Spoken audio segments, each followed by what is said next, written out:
Bonjour à toutes et bienvenue dans cette nouvelle vidéo. Voici les programmes de ce journal foot d'aujourd'hui. La triste nouvelle pour le FC Barcelone vient de tomber concernant Gavi.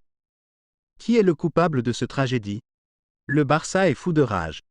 La piste improbable du Real Madrid pour renforcer son attaque. Antoine Griezmann vers la Première Ligue. Pour savoir tous les détails, je vous invite à rester jusqu'à la fin de la vidéo.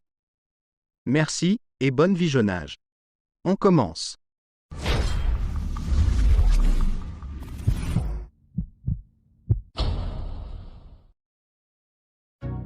Sorti sur blessure après 20 minutes de jeu lors de la victoire de l'Espagne contre la Géorgie dimanche soir, et vraisemblablement gravement touché au genou droit, Gavi a vécu une soirée cauchemardesque. D'or est déjà incertain pour l'Euro 2024, le jeune milieu de terrain du FC Barcelone souffrirait en effet d'une rupture du ligament croisé antérieur. De quoi plonger la Roja dans le chaos et provoquer une colère noire au sein de l'écurie catalane. Cette trêve internationale vire au cauchemar. Après les blessures de Vinicius Junior, Warren Zaïre-Emery, Eduardo Camavinga ou encore Erling Haaland, pour ne citer que, le jeune prodige Gavi se retrouve lui aussi au cœur d'une situation cauchemardesque. Maillon essentiel du FC Barcelone et véritable pilier de la sélection espagnole, le joueur de 19 ans a dû quitter ses partenaires après 20 petites minutes de jeu lors de la victoire 3-1 de la Roja contre la Géorgie.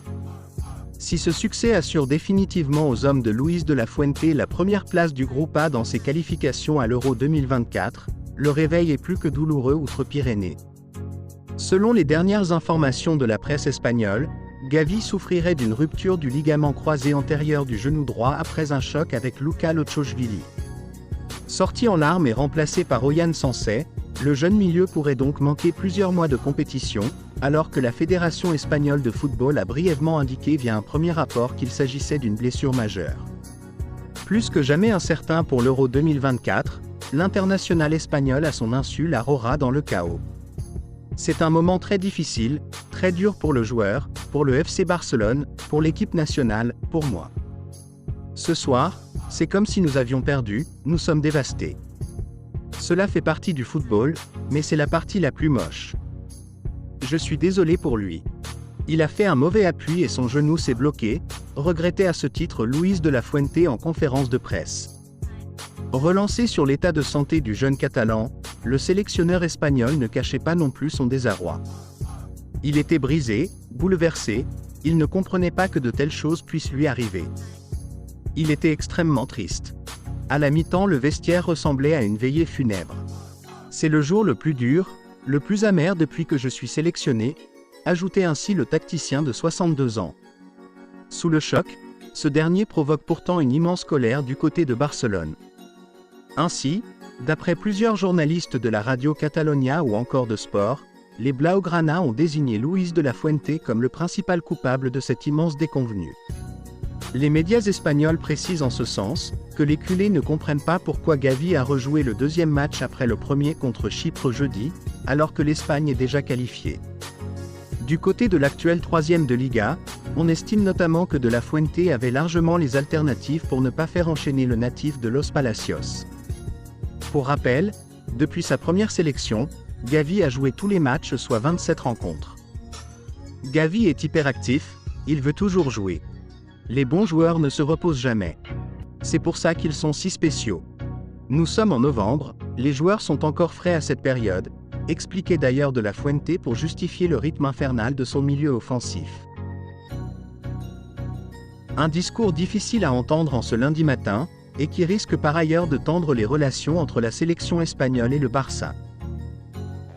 La compensation financière de la FIFA qui pourrait atteindre entre 4 et 5 millions d'euros, ne devrait quant à elle rien changer à la frustration actuellement ressentie chez les culés, qui craignent de devoir se passer de leurs pépites jusqu'à la fin de la saison. En attendant, Gavi accompagné d'Albert Luc, le directeur de l'équipe nationale, est lui rentré à Barcelone pour passer des examens plus approfondis et ainsi connaître le verdict final. Avec la blessure de Vinicius Junior, le Real Madrid voit son secteur offensif un peu plus décimé. De quoi pousser les hautes sphères madrilènes à s'activer sur le marché des transferts avec une nouvelle cible pour le moins inattendue. L'Espagne est sous le choc. Après la grave blessure de Gavi dimanche soir contre la Géorgie, le réveil est en effet plus que douloureux outre-Pyrénées, notamment pour le FC Barcelone, fou de rage et qui risque de devoir se passer de sa pépite jusqu'à la fin de la saison. Une terrible déconvenue qui intervient quelques heures seulement après la blessure de Vinicius avec le Brésil. De quoi là aussi, plonger le rival madrilène dans une situation délicate. Dor est déjà confronté à une véritable hécatombe. Les merengues pourraient en effet devoir se passer des services du natif de São Gonçalo victime d'une rupture du biceps fémoral pour les 2 prochains mois. Après les blessures successives de Thibaut Courtois, Eder Militão, Aurélien Tchouaméni, Jude Bellingham ou encore Eduardo Camavinga, Carlo Ancelotti voit son effectif plus que jamais décimé, notamment en attaque.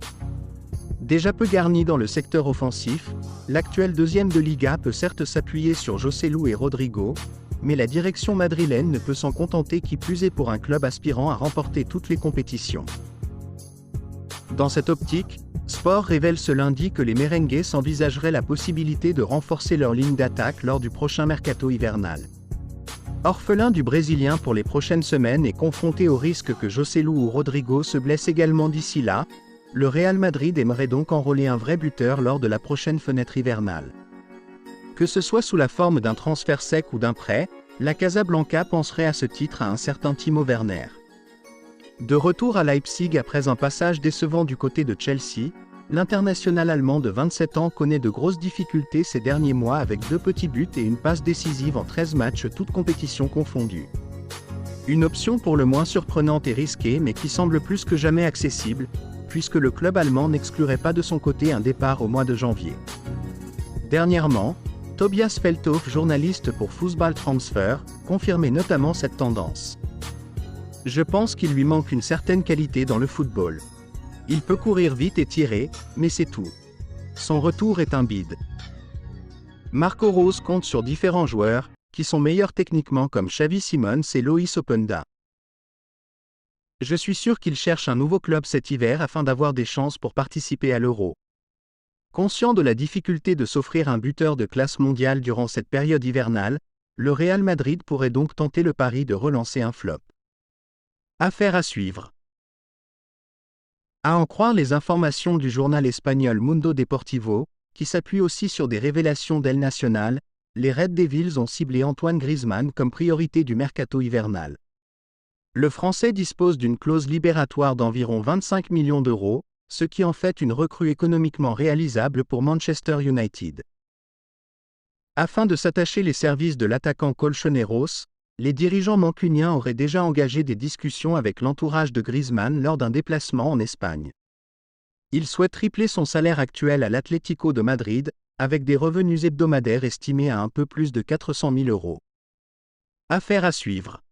É normal, né? Sempre as responsabilidades iam aumentando. Eu sabia que minha hora na seleção, pouco a pouco, ia chegando e aumentando a responsabilidade. E claro, agora sem o Neymar, teve a baixa do Vini também, que era um jogador muito importante para a gente. Acredito que esperam ainda mais de mim e espero poder retribuir da forma que confiam em mim, né? Estou trabalhando a cada dia, estou tentando fazer o meu melhor e espero que com a ajuda da minha equipe tudo dê certo.